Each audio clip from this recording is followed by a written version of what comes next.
పోల్చుకుంటే బీజేపీలో మా కార్యకర్తలే బెటర్. కొద్దో గొప్ప వాళ్ళ సొంత సోషల్ మీడియాల ద్వారా బీజేవైఎం కార్యకర్తలు, అట్లాగే బీజేపీ కార్యకర్తలు, మా ఆర్ఎస్ఎస్ కార్యకర్తలు కొద్దో గొప్ప మాట్లాడుతా ఉన్నారు. వాళ్ళ సొంత సోషల్ మీడియా ద్వారా ప్రతి ఒక్క చిన్న విషయాన్ని కూడా అడ్రస్ చేస్తా ఉన్నారు.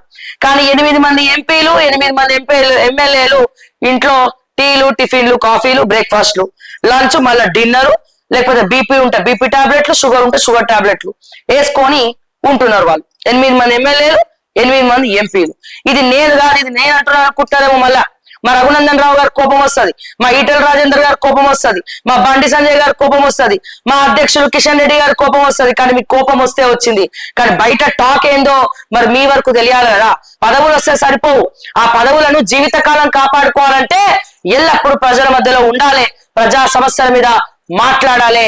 అప్పుడే బీజేపీ అధికారంలోకి వస్తుంది. నెక్స్ట్ మేమే అంటే కాదు, కళలు కంటే కాదు. ఆ కళలను సాకారం చేసుకోవాలి. సాకారం చేసుకోవాలంటే ప్రభుత్వంతో సహకారం చేసుకోవడం కాదు బాస్, ప్రభుత్వంతో సహకారం చేసుకోవడం కాదు. ప్రజా సమస్యలను ప్రభుత్వ దృష్టికి గట్టిగా కొట్లాడి తీసుకపోవడము.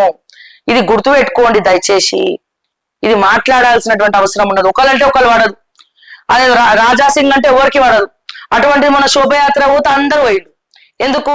రీజన్ ఏంటి? లోపల మళ్ళా ఇంటర్నల్ పాలిటిక్స్.